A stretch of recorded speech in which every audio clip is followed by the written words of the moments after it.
రాష్ట్ర వైఎస్ఆర్ పార్టీ అధ్యక్షులు మాజీ సీఎం వైఎస్ జగన్ ఆదేశాల మేరకు కూటమి ప్రభుత్వం ఇచ్చిన హామీలను నెరవేర్చినందుకు గాను వెన్నుపోటు అనే కార్యక్రమాన్ని కాకినాడ సిటీ నియోజకవర్గంలో పార్టీ శ్రేణులు చేపట్టారు. కాకినాడ నగరంలో పార్టీ శ్రేణులు పార్టీ కార్యాలయం నుండి నిరసన ర్యాలీ చేపట్టి తెలుగు తల్లి విగ్రహం వద్ద నిరసన కార్యక్రమం నిర్వహించారు. పార్టీ నగర అధ్యక్షురాలు సుంకర శివప్రసన్న సాగర్ ఆధ్వర్యంలో పార్టీ శ్రేణులు భారీగా తరలివచ్చి నిరసన తెలిపారు. మాజీ కౌడ చైర్పర్సన్ రాగిరెడ్డి చంద్రకళ దీప్తి, కంపరబాబి, కృష్ణప్రియ, రాగిరెడ్డి అరుణ్ కుమార్, సుంకర విద్యాసాగర్, భాషా, చిట్నేని మూర్తి, బాలప్రసాద్, మీసాల ఉదయ్ కుమార్ పెద్ద సంఖ్యలో పార్టీ శ్రేణులు పాల్గొన్నారు. మామగారు అయినటువంటి ఎన్టీ రామారావు గారిని వెన్నుపోటు పొడిచి అధికారంలోకి వచ్చిన ఘన చరిత్ర చంద్రబాబు నాయుడు గారిది. 2014లో మోడీ గారితో పొత్తు పెట్టుకుని గెలిచిన తర్వాత ప్రత్యేక హోదా అంటూ బయటకు వచ్చేసి వెన్నుపోటు పొడిచిన సంగతి మనందరికీ తెలిసిన విషయమే. అదేవిధంగా 2019లో కాంగ్రెస్తో పొత్తు పెట్టుకుని ఓడిపోయిన తర్వాత వాళ్ళకు కూడా వెన్నుపోటు పొడిచి బయటకు రావడం జరిగింది. మరి 2024లో మోడీ గారితో అదేవిధంగా పవన్ కళ్యాణ్ గారితో పొత్తు పెట్టుకుని గెలవడం జరిగింది. మరి ఈరోజు ఎప్పుడు వెన్నుపోటు పొడుస్తారో మరి దేవుడికే తెలియాలి. మరి చూసుకున్నట్లయితే గతంలో మన మాజీ ముఖ్యమంత్రి వర్యులు వైఎస్ జగన్మోహన్ రెడ్డి గారు మేనిఫెస్టోని ఒక భగవద్గీతగా, ఖురాన్గా, బైబిల్గా, గురుగ్రంథ్గా స్వీకరించి ప్రతి అంశాన్ని కూడా ఒక ప్రమాణంగా ప్రతి కార్యక్రమం ప్రజలకు అందించడం జరిగింది. మరి కూటమి ప్రభుత్వం అధికారంలోకి వచ్చిన తర్వాత అదే మేనిఫెస్టోని జగన్ గారు ఇచ్చిన పథకాలని పేర్లు మార్చి దాంతో పాటు సూపర్ 6 అని ఒక ట్యాగ్ కట్టి ప్రతి పథకాన్ని కూడా సూపర్ 6 కింద వెన్నుపోటు పడడం జరిగింది.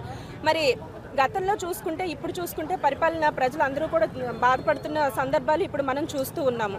వెన్నుపోటు అంటే గుర్తొచ్చేది నారా చంద్రబాబు నాయుడు గారు. అంటే చంద్రబాబు నాయుడు గారికి వెన్నుపోటు పడడం కొత్త ఏమీ కాదు. అంటే మనం కొత్తగా చెప్పుకోవాల్సింది ఏంటంటే 2024 ఎలక్షన్స్లో మళ్ళీ అధికారంలోకి వచ్చిన తర్వాత ఎవరికి ఏ ఇబ్బంది లేకుండా మేము జగన్ గారి కంటే మంచి పరిపాలన అందిస్తాము అని చెప్పేసి ఆయన పెట్టిన మేనిఫెస్టోల్ని మళ్ళీ ఇంప్రూవ్మెంట్ చేస్తూ ఇంకా కొన్ని పథకాలు సూపర్ 6 అని చెప్పేసి చెప్పి అధికారంలోకి రావడం జరిగింది. అధికారంలోకి వచ్చిన తర్వాత మళ్ళీ వెన్నుపోటు పడడం జరిగింది. అంటే 2 సంవత్సరాలు పూర్తి చేసుకున్నారు. కానీ ఇప్పటికొచ్చి ప్రజలకు ఏం చేశారు మీరు? మొన్న మహానాడు అని చెప్పేసి మీరు పెద్ద పెద్ద కార్యక్రమాలు పెట్టుకోవడం జరిగారు. ఒక్క నిమిషం మహానాడు అందులో మీరు చర్చించిన విషయాలు ఏంటండి? ప్రజలకు చేసిన లాభం ఏంటండి? ప్రజలకు చేసిన మంచి గురించి ఏమైనా మాట్లాడారండి?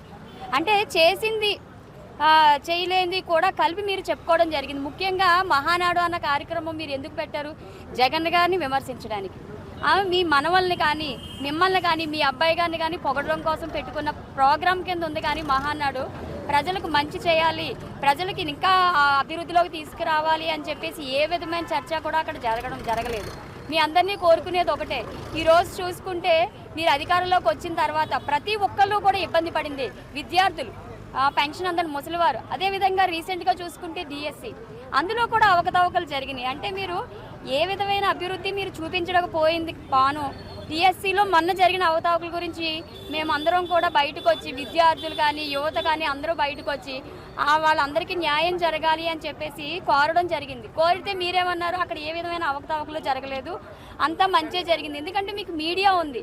మీడియా ముఖంగా మీరు ఏం చెప్పినా సరే నిజమైపోతాయని చెప్పేసి అబద్ధాలన్నీ కూడా నిజాలని చెప్పేసి మీరు చెప్పడం జరుగుతుంది. మీ అందరినీ కోరుకునేది ప్రజలు మీకు అవకాశం ఇచ్చారు.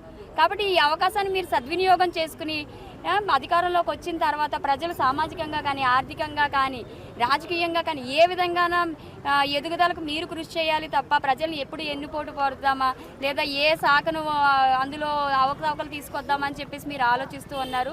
ప్రజలు చూడట్లేదని అనుకుంటున్నారో మరి ప్రజలకు ఏమీ అర్థం కావట్లేదని అనుకుంటారో. లాస్ట్లో 1 సంవత్సరం ఉందనగా వచ్చి మేము పథకాలన్నీ ఇస్తే మళ్ళీ నెగ్గేస్తామని అనుకుంటున్నారు. కానీ ప్రజలు ఏమీ అమాయకులు కాదు. ఇప్పటికే 2 ఏళ్ళు వాళ్ళు ఒకటే మాట అంటున్నారు. రోడ్డు మీద ఎక్కడైనా కనిపిస్తే అమ్మ జగన్మోహన్ రెడ్డి గారి పరిపాలనే బాగుంది, మళ్ళీ జగన్ అనే అధికారంలోకి వస్తాడు, మేము చాలా ఇబ్బందులు పడుతున్నామమ్మా.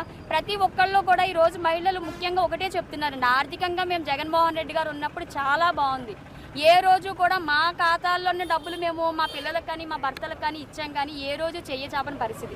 కానీ ఈ రోజు చూసుకుంటే మళ్ళీ మాకు కూటమి ప్రభుత్వం అధికారంలోకి వచ్చిన తర్వాత ఆర్థికంగా మేము అందరి దగ్గర చెయ్యచాపే పరిస్థితి. కాబట్టి జగన్మోహన్ రెడ్డి గారే మళ్ళీ అధికారంలోకి రావాలి, ఈ వెన్నుపోటు ప్రభుత్వం మాకొద్దు అని చెప్పేసి ప్రజలందరూ కూడా ఏకకంఠంగా చెప్పడం జరుగుతుంది.